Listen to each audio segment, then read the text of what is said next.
नमस्कार.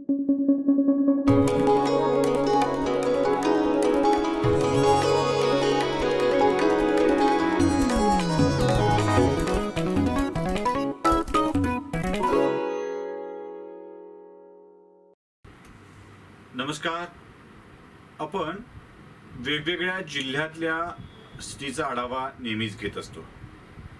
त्यातल्या त्यात भारतीय जनता पक्षामध्ये सर्व काही अलबेल असल्याचं आणि 3 पक्षामध्ये गटबाजी असल्याचं चित्र नेहमीच उभं केलं जातं. लातूरमधल्या भाजपमधली गटबाजी आपण बघितली आहे. तिथे एकेका नेत्यांना पुढे करत भाजपच्या जुन्या नेत्यांवरती कसा अन्याय होतोय तोही आपण बघितलाय. तशी स्थिती मराठवाड्यातल्या अन्य जिल्ह्यात पण आहे. म्हणजे बीड जिल्ह्यामध्ये भाजपचा नेता नसेल तर भाजपच्या बाहेरच्या पक्षाचा नेता उभा केला गेलेला आहे. जालना जिल्ह्यामध्ये रावसाहेब दानवेंनी लोणीकरांच्या गटाचं खच्चीकरण होईल असाच प्रयत्न नेहमी केला आहे. औरंगाबादमध्ये तर वेगवेगळ्या लोकांची वेगवेगळी गट आहेत. त्याही पेक्षा वाईट स्थिती आहे भाजपची ती नांदेड जिल्ह्यामध्ये. नांदेडमधल्या नेत्यांचे प्रताप तिथल्या भाजपसाठी अडचणीचे ठरत आहेत. मध्यंतरी तुम्हाला आठवत असेल, भाजपचे औरंगाबाद जिल्ह्यातील गंगापूर मतदारसंघाचे आमदार प्रशांत बंब यांनी सार्वजनिक बांधकाम विभागातला भ्रष्टाचार चव्हाट्यावर आणला होता. आता बांधकाम विभागाचा भ्रष्टाचार चव्हाट्यावर आणल्यावर खरं तर सत्ताधारी पक्षातल्या मंडळींना राग यायला हवा होता, पण भाजपचे आमदार एखादा विषय बाहेर काढतात तेव्हा भाजपच्या खासदाराला याचा राग येतो, याचं आश्चर्य आहे. नांदेडचे भाजपचे खासदार प्रताप पाटील चिखलीकर यांनी जाहीरपणे प्रशांत बंब ब्लॅकमेलर असल्याचं म्हटलं होतं. हे प्रताप पाटील चिखलीकर यांचं विधान आपल्याच पक्षातील नेत्यासाठी होतं हे विसरता कामा नये. बंब यांनी आरोप केल्यावर प्रताप पाटील चिखलीकर यांचं नाव घेतलं नव्हतं. त्यांनी या सगळ्या भ्रष्टाचारासाठी अधिकाऱ्यांना जबाबदार धरलं होतं.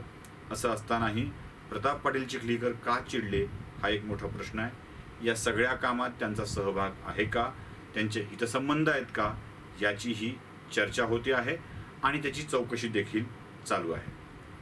प्रशांत बंब यांचा विषय जुना आहे, पण एक नवा विषय जून महिन्यामध्ये घडलाय आणि तो म्हणजे धर्माबाद तालुक्याच्या तालुका अध्यक्षाची निवड.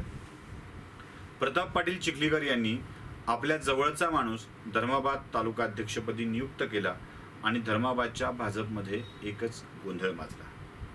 हा गोंधळ नुसता नाराजीपुरता नव्हता, तर जवळपास भाजपची ताकद असलेले शक्तीप्रमुख ज्याला म्हणतात, शक्ती केंद्र प्रमुख ज्याला म्हणतात, त्या 35-36 शक्ती केंद्र प्रमुखांनी एकत्र येत आपले राजीनामे पक्षाच्या अध्यक्षाकडे, जिल्हाध्यक्षाकडे सुपूर्द केले होते आणि आयारामांना संधी देत भाजपच्या जुन्या कार्यकर्त्यांना डावलल्याचा आरोप केला होता.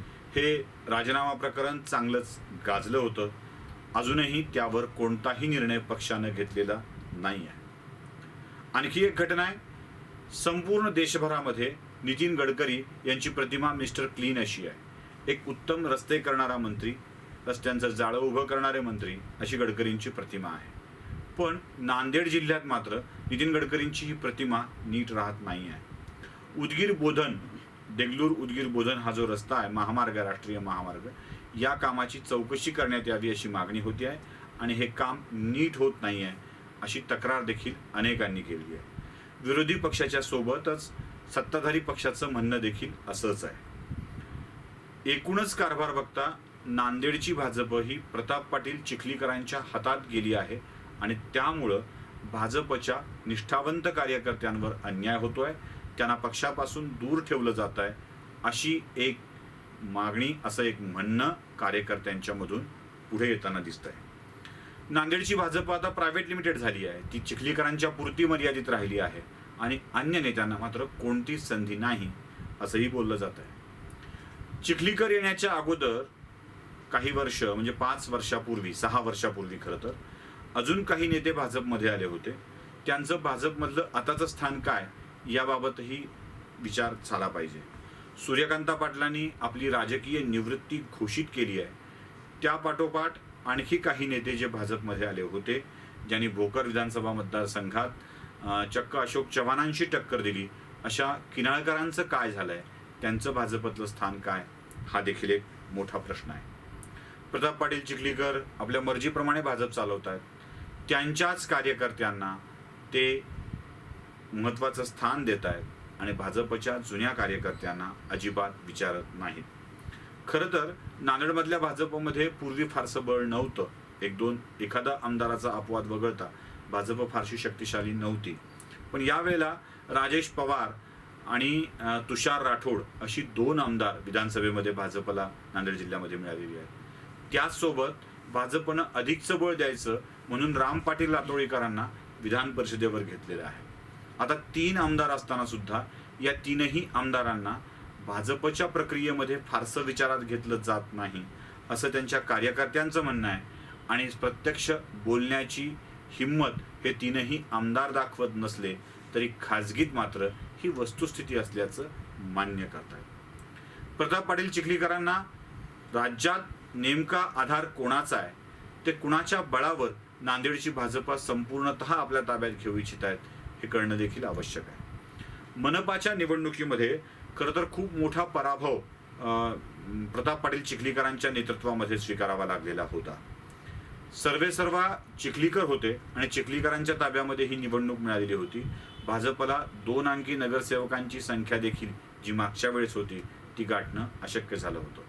असं असतानाही प्रताप पाटील चिखलीकरांना भाजपची खासदारकीची उमेदवारी देण्यात आली आणि त्यावेळेला ती जबाबदारी बबनराव लोणीकर यांच्यावर देण्यात आली. लोणीकरांनी त्या निवडणुकीत जाऊन सगळ्या भाजपच्या कार्यकर्त्यांना प्रवाहात घेतलं म्हणून ती निवडणूक काही अर्थानं भाजपसाठी सोपी झाली. या निवडणुकीच्या यशाचे खरे शिल्पकार लोणीकर होते हे विसरून चालणार नाही. त्यांनी भाजपच्या कार्यकर्त्यांना प्रवाहात घेऊन कामाला घेतलेलं होतं.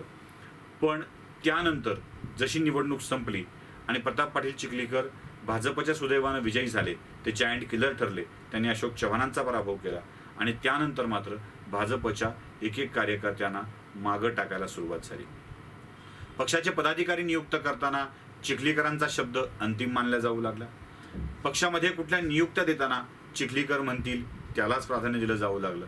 त्यामुळं राजेश पवार काय किंवा राम पाटील रातोळीकर काय किंवा दिलीप कंदकुर्तेसारखा नव्याने पक्षात आलेले कार्यकर्ते काय, ज्यांची ताकद आहे, जे भाजपचे प्रवक्ते आहेत त्या सुनील नेरळकर काय किंवा अन्य जुनी कार्यकर्ते काय, या सगळ्यांचं महत्त्व जिल्ह्याच्या भाजपमधलं कमी झालं किंबहुना ते दुर्लक्षित झाले असं म्हटलं तर वावगं ठरणार नाही.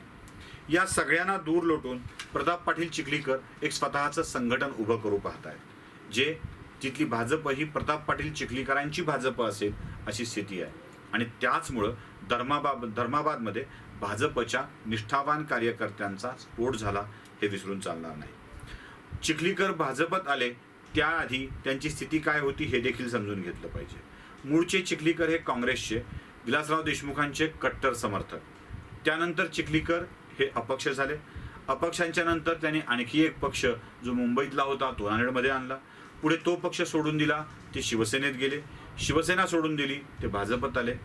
तब्बल 4 ते 5 वेळेला पक्षांतर करणारे, कधी अपक्ष तर कधी नवा पक्ष, कधी हा पक्ष तर कधी तो पक्ष, असा प्रवास करणारे प्रताप पाटील चिखलीकर भाजपशी किती निष्ठावंत राहतील हाही एक मोठा प्रश्न आहे. पण आजच्या घडीला प्रताप पाटील चिखलीकरांची मोहिनी राज्याच्या नेतृत्वावर पडलेली असल्यामुळं ते म्हणतील तसंच सध्या होतं आहे. आणि त्याचमुळं कदाचित आपल्याच पक्षाच्या आमदाराला ब्लॅकमेलर म्हणण्याची त्यांची कृती सुद्धा कानाआड टाकली जाते आहे. प्रशांत बंब यांनी केलेले आरोप हे भ्रष्टाचाराचे आरोप होते आणि ते पुराव्यानिशी केलेले आहेत. म्हणजे प्रशांत बंब यांनी हवेत आरोप केलेले नाही आहेत, ते पुराव्यानिशी कागदानिशी केलेले आहेत, माहिती अधिकाराच्या अंतर्गत मिळालेल्या माहितीनुसार केलेले आहेत आणि कारवाईचा आग्रह धरलेला आहे.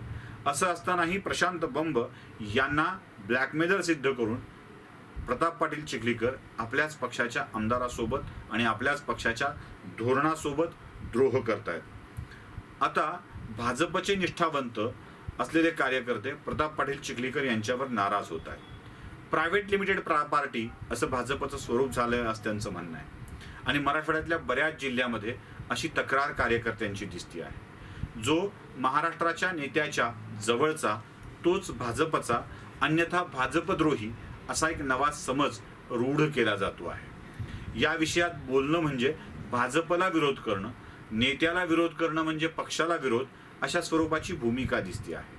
आणि म्हणूनच भाजपचा लातूरमधला एक कार्यकर्ता भाजपच्याच कार्यकर्त्याच्या विरोधामध्ये, तिच्या दारू दुकानाच्या विरोधामध्ये तक्रार दाखल करतो, दारू लायसन रद्द करण्याची मागणी करतो. तर इकडे एक खासदार भाजपच्याच आमदाराला ब्लॅकमेलर सिद्ध करतो, बरोबर पाहतो. अशी स्थिती जर भाजपमध्ये होत असेल, अशा स्वरूपामध्ये जर भाजपचेच नेते भाजपला ब्लॅकमेल करत असतील, तर नांदेड जिल्ह्यातल्या भाजपचं अस्तित्व काय होईल हे तपासलं पाहिजे. यापूर्वी ज्या नेत्यांना भाजपनं आपल्या पक्षात घेतलंय त्यांना फारशी संधी अजून तरी भाजप देऊ शकलेलं नाही आहे. आणि आपल्या जुन्या कार्यकर्त्यांना न्याय देण्याच्या आधीच भाजपनं ही सगळी नवी लोक अजून एकदा सत्तास्थानी बसवायला सुरुवात केलेली आहे. गोपछडेंची उमेदवारी कापून भाजपनं लातूरला दिली, जे नांदेडचे आहेत ती लातूरला दिली. ते करतानाही वारंवार पक्ष बदलणाऱ्या कर्डांना ती उमेदवारी आणि आमदारकी बहाल केली गेली. एकूणच नांदेडमधली स्थिती ही प्रताप पाटील म्हणतील त्याप्रमाणाची होती आहे आणि भाजपचे निष्ठावंत जुने कार्यकर्ते मात्र अस्वस्थ होत आहेत. हे सगळं चित्र भाजपला बदलायचं असेल तर ते बदलता येऊ शकेल, पण आज तरी नेत्यांवर फक्त आणि फक्त प्रताप पाटील चिखलीकरांची मोहिनी आहे आणि हीच मोहिनी विरोधी पक्षासाठी, खास करून अशोक चव्हाण यांच्यासाठी लाभदायक ठरणार आहे. अॅनालायझरचा हा व्हिडिओ कसा वाटला ते नक्की कळवा. लाईक, सबस्क्राईब करायला विसरू नका. बेल आयकॉन नक्की दाबा. आपली भावना आमच्यापर्यंत नक्की पोहोचवा.